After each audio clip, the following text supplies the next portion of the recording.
Advanced manufacturing hubs were rising outside of Windsor and Edmonton. Hydrogen corridors were being mapped.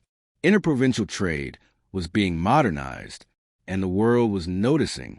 Because when the U.S. slammed the door, Carney opened 5 more. Trump's trade barrage misses the mark. The White House was banking on a repeat of the 1980s, on allies folding under pressure, lining up to beg for exemptions, afraid to lose access to the American consumer market. But the playbook was outdated. The world had changed. What Trump didn't understand, or refuse to acknowledge, was that globalization had evolved beyond his understanding. Supply chains weren't linear. Markets weren't captive. And trade wasn't one-directional. If you're done watching corrupt elites rig the system and leave you behind, subscribe now. If you want real talk, raw truth, and zero spin, this is your channel. If you're ready to fight back, hit that subscribe button and stand with us. The tariff on Canadian semiconductors? Japan stepped into co-developer placements. The block on Canadian beef? The UAE picked up the slack. The message was clear. Trump's tariffs were hitting harder at home than abroad. He wasn't isolating Canada. He was isolating himself. Carney's domestic win, a united front. Back in Canada, something unusual happened. The provinces, often at odds on issues from carbon tax to pipelines, closed ranks. Alberta stood shoulder to shoulder with Quebec. Manitoba backed Ontario's manufacturing proposals. Even political opponents praised Carney's ability to brief all premiers weekly, explain risk scenarios clearly, and build consensus across party lines. Carney wasn't just managing a crisis.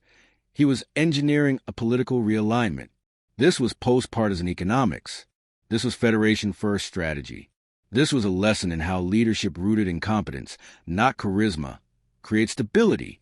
And in the end, even Carney's quiet critics had to admit, the man didn't just run a response. He ran a masterclass, the myth of the American hammer.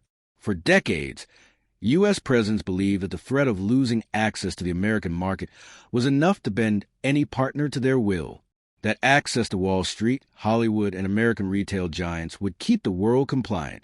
Trump believed it more than most. But Carney cracked that myth in real time. He showed that modern trade is about leverage built through trust, not fear.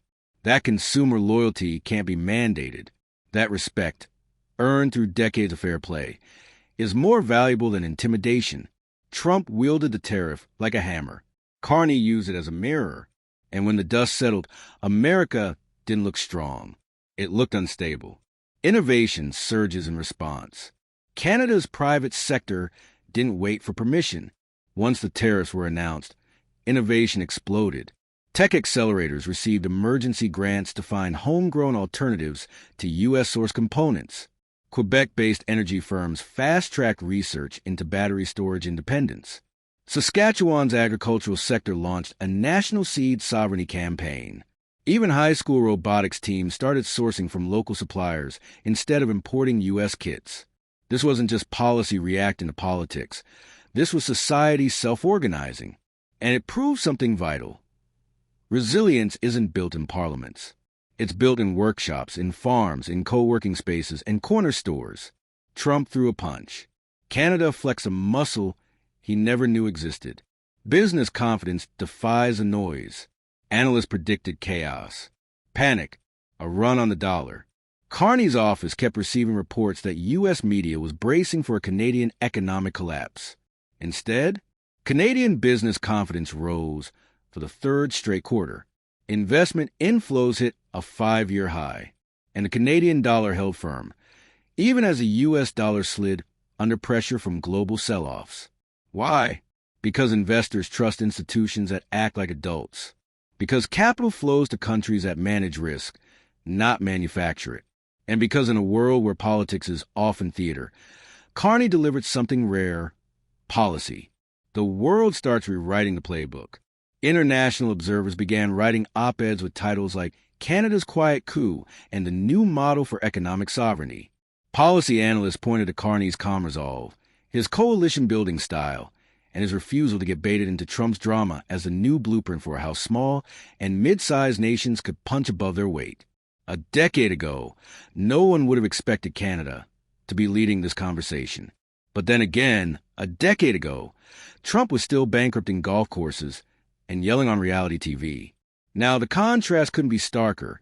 One country gripped by tantrums, the other by teamwork. One leader tweeting threats, the other building bridges. One empire unraveling, the other rising. The domestic politics of economic warfare. In the U.S., Trump's tariff debacle quickly became a political liability. Red state farmers lashed out. Rust Belt manufacturers called it a betrayal. Democrats hammered him on inflation. Even a few Republican senators started talking openly about economic sabotage. But Trump doubled down. He called Canadian trade officials leeches. He mocked Carney by name at a rally. Mark can't see, he smirked, confusing charisma with competence yet again. And in doing so, he handed Carney the one thing the Canadian Prime Minister had been avoiding: the moral high ground on both sides of the border. Now, Carney wasn't just a national leader. He was the grown-up in the hemisphere. Canada's cultural moment. Something deeper happened, too, beyond GDP and trade charts. Canadians began to reevaluate their place in the world. Music festivals amplified Canadian talent. Streaming platforms highlighted local productions. News outlets launched Made in Canada investigative series, celebrating local stories, and exposing foreign dependence in food, tech, and medicine. A nation that had spent decades quietly proud of its globalism now stood proud of its sovereignty. Carney didn't manufacture this moment. He created the space for it to rise organically. That's what leadership does. It doesn't dictate. It empowers. Trump's final gamble backfires. Seeing the backlash, Trump tried to pivot. He offered partial exemptions to friendly Canadian firms, a divide-and-conquer tactic used 100 times before. It failed. No company took the bait. The unity Carney had cultivated held firm. No premiers broke rank. No CEOs folded. Even companies with U.S. investors stood strong, issuing joint statements. We stand with Canada. Trump expected division. What he got was defiance. And it left him flailing. A new chapter in global trade. By the end of the quarter, the verdict was clear. Trump's tariff playbook was obsolete. His threats no longer held weight. His deals no longer attracted loyalty. Meanwhile, Canada had proven that steady governance, united leadership, and economic diversification could not only withstand aggression, but turn it into a catalyst. The world was watching and learning. New trade coalitions began forming, led by nations eager to join a Canadian-led framework of trust-based commerce. Asia-Pacific partners signed on. European markets doubled down. America had the size. Canada had the credibility. And in a global economy, credibility is king. Trump wanted history to remember him as a tough negotiator. But history will remember something else. He mistook noise for power. And he underestimated the quiet strength of a country that chose resilience over retaliation. Carney didn't need to win every trade headline. He won something more important. The future. What's left of Trump's economic legacy? A pile of contradictions, failed bravado, and the smoldering remains of trust from America's closest allies. For all the noise about America first, the result was America isolated. The very foundation of U.S. economic credibility, its alliances, its currency, its trade networks, eroded under the weight of Trump's recklessness. Meanwhile, Mark Carney's discipline in Canada built something far more lasting: respect. Investors, manufacturers, and small business owners saw through Trump's bluff. His constant policy flip-flops, tariff tantrums, and deal or else ultimatums weren't signs of strength. They were red flags. Global markets don't react to bluster. They respond to predictability, competence, and confidence. And none of that came out of Washington during the Trump era. Canada, on the other hand, became a symbol of reliability. While Trump stormed out of G7 summits and accused allies of betrayal, Carney was building new trade architecture with Europe, the Indo-Pacific, and within Canada itself. The Comprehensive Economic and Trade Agreement, CETA, the Canada-Korea Free Trade Agreement, and the modernization of interprovincial commerce made headlines not for drama, but for delivery. For Canadians, that mattered. How Carney weaponized logic in a time of loud lies. Every move Carney made, every countermeasure, every diversification plan, Every infrastructure investment was deliberate. He didn't need to scream into a microphone or stage a press conference on an airstrip. He needed to speak to Canadians quietly, confidently, and consistently. And they listened. When the threat of U.S. tariffs on steel, aluminum, and autos hung over Canada like a dark cloud, Carney didn't respond with fire. He responded with proof, data, charts, global comparisons, a cold, methodical dismantling of Trump's economic arguments. While Trump spun fiction about Canadian dairy and imagined unfair deals, Carney calmly laid out the facts. The U.S. actually enjoyed a trade surplus with Canada in many sectors. The real deficit was in truth and trust. That's how Carney turned the tariff war into a classroom. And Canadians graduated with honors. They saw through the noise. They understood who was trying to build a future and who was trying to bully their way through a failing present. The Canadian public rallied, not out of fear, but out of pride. One of the most powerful consequences of Trump's aggression was how it unintentionally sparked a Canadian economic awakening. Buy Canadian campaigns weren't just patriotic gestures. They became economic statements. In grocery stores, consumers were checking labels like never before. In manufacturing towns, workers were demanding local procurement. Restaurants proudly advertised Canadian ingredients. Farmers markets boomed, and Canadian wine and beer sales soared. Trump didn't crush Canadian resolve. He ignited it. This wasn't a top-down mandate. It was grassroots, and Carney didn't need to orchestrate it. He simply refused to get in the way. That's leadership, not needing to center yourself in every success. He empowered Canadians to act, not out of vengeance, but out of vision. They weren't just resisting Trump. They were reinventing what a modern Canadian economy could be. Trump's America becomes a cautionary tale. By the end of the standoff, the global perception of Trump's America had changed. Where once the U.S. was seen as a pillar of economic leadership, it was now viewed as a liability. Trump's erratic decisions caused ripple effects in commodity prices, investor risk models, and cross-border financing. Countries scrambled to Trump-proof their supply chains. Carney didn't need to convince anyone to diversify away from the U.S. Trump did that job himself. Meanwhile, Canada's stock rose. As investors looked for stability, they looked north. Carney's assurance that Canada would honor international commitments, protect fiscal discipline, and prioritize fair competition was more than just political theater. It was a market signal. Foreign investment into Canada grew. Tech, green energy, and agricultural exports expanded. While Trump played checkers, Carney played chess, and the board flipped in Canada's favor. The outcome of the Trump-Carney trade standoff isn't just about tariffs. It's about two diametrically opposed visions of leadership, one based on threats and one rooted in trust, one addicted to spectacle, the other grounded in substance, one that shouted about making countries great again, while alienating the very allies that helped make greatness possible, and one that quietly rebuilt economic bridges, even as others were burning them down. In this story, Trump didn't just lose a trade war. He lost the narrative. Carney didn't win because he outshouted Trump. He won because he outthought him. He chose diplomacy over drama, cooperation over coercion, and future building over fear-mongering. So the next time a would-be strongman throws tariffs around like confetti and claims it's all part of a winning strategy, remember this. Sometimes the loudest voice in the room is also the least informed. And sometimes real power speaks softly, with conviction, clarity, and a country behind it. Trump's move was classic distraction politics.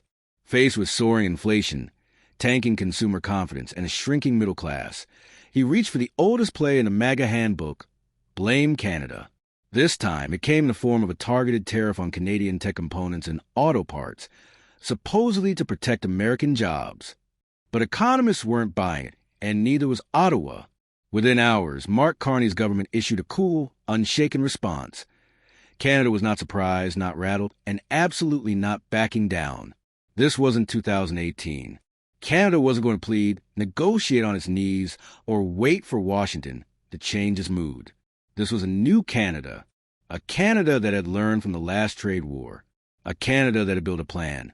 And this time, the plan was already in motion, Carney's economic firewall.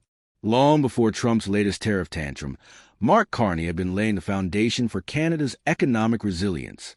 Behind the scenes, provincial ministers, trade officials, and business leaders have been meeting in weekly war room-style briefings, mapping vulnerabilities, tracing U.S. dependency lines, and building redundancies into every major supply chain.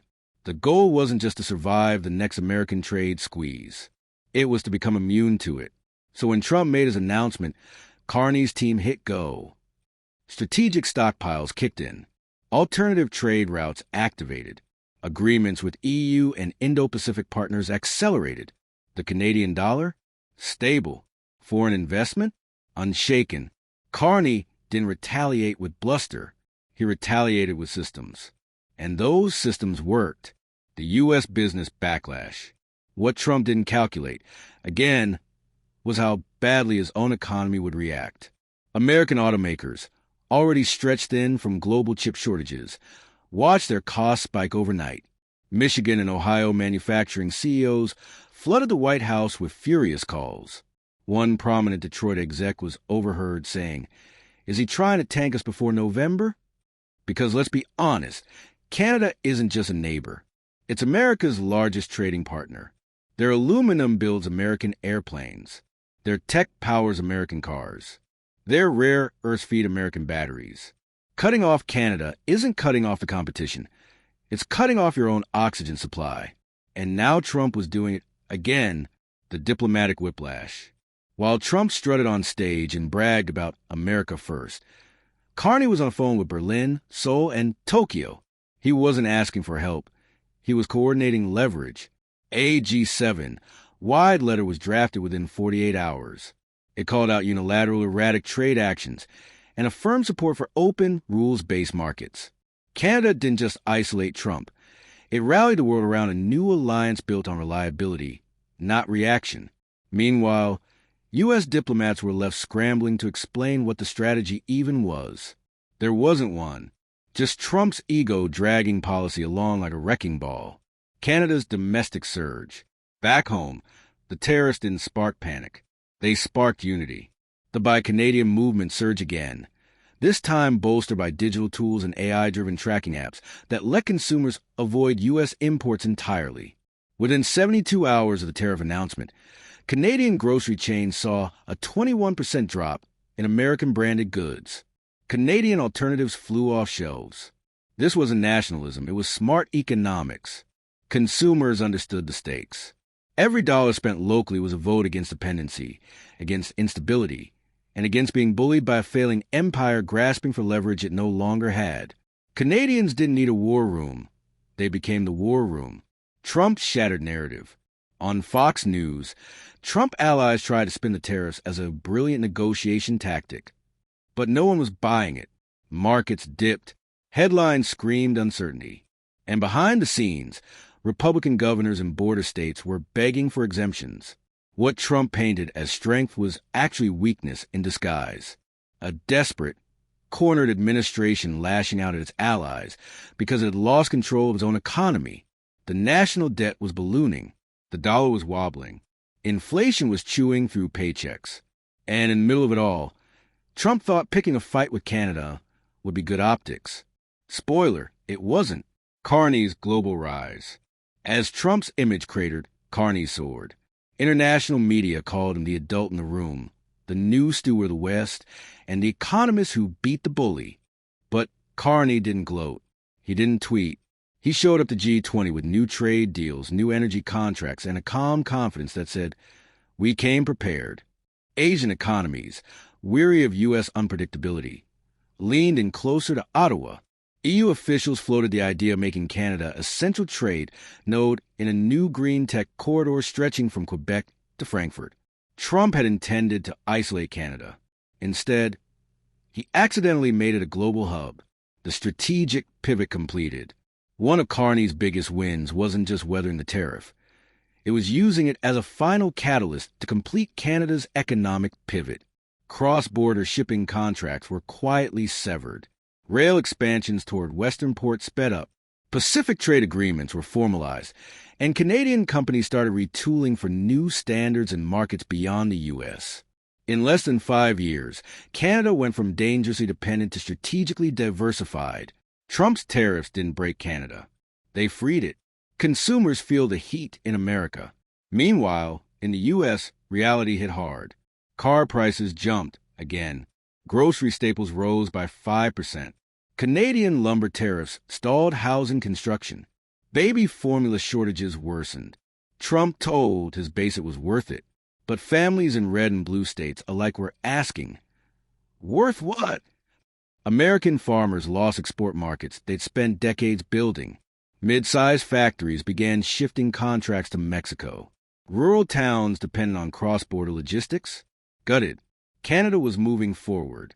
America was spinning in circles. When analysts finally ran the numbers, the verdict was clear.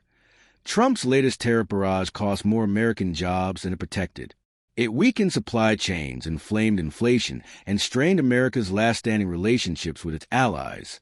Carney didn't even need to retaliate. He just needed to stay the course. And that, perhaps, is the most damning part of all. Trump threw everything he had at Canada. Bluster, tariffs, threats, and Canada didn't cave. It calmly walked away, stronger than before. Trump always promised to win so much we'll get tired of winning. Instead, he lost trade allies, lost market confidence, and lost America's status as a reliable economic leader. All while Mark Carney, unshaken, composed, and relentlessly strategic, quietly turned the tables. Canada didn't win by shouting. It won by building. It won by preparing. And it won by understanding that in modern geopolitics, resilience beats recklessness. Every time, the new North is born. While Trump played poker with America's economic future, Carney was busy building a new identity for Canada, what economists and analysts began to call the New North. This wasn't just about weathering a storm. This was about transformation. Gone was the quiet dependency on a single market. In its place, a networked economy plugged into Europe, the Indo-Pacific, and the global green energy transition. Canadian companies weren't just surviving Trump's tariffs. They were outgrowing the need for his country altogether.